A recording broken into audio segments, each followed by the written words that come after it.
be comfortable in the uncomfortable. And what I'm talking about here is pressure makes us uncomfortable.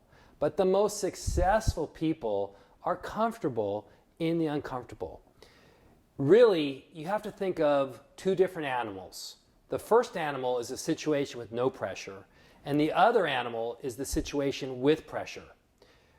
Most people choke under pressure because their performance or their game does not transfer from one situation to the other. Their game does not transfer from a situation with no pressure to a situation with pressure. That is because they are not emotionally preparing themselves to be comfortable in the uncomfortable. A great story I want to share with you is the Flying Wielinda brothers. They're trapeze artists. And what they do is they practice without a net. I know it sounds crazy, they practice without a net, but here's the rub. If they were to practice with a net, and then they were to perform in the circus without a net, they would basically be in a different situation and they'd be more afraid of falling. And if they're more afraid of falling, they're probably more likely to fall. But when they practice without a net, they practice with consequences, they practice under pressure, they are going to be able to transfer their skills from one situation to the next a lot easier, to the situation with pressure. They're going to feel a lot more comfortable in the uncomfortable. And that's what you must do because your lives are filled with pressure.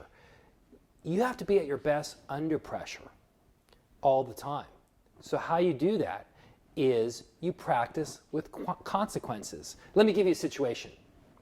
You're going to give a speech to some of your colleagues, important speech to key colleagues, and you want to be at your best. You know you're going to feel the pressure.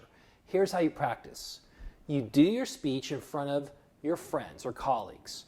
They can be on their phone, they can make noise, they can distract you as much as they can. And if you get distracted and if you get bothered by what they're doing, you have to pay each one of them $5. It's going to put pressure on you to deal with those distractions. But in real life, we have to deal with distractions. We have to deal with people on the phone when we're speaking or whatever it might be. We have to be comfortable in the uncomfortable. And the best way to do that is when we're practicing our skills, we put pressure on ourselves. And when we put pressure on ourselves when we're practicing our skills, then our skills are going to transfer much better to a situation when it has pressure.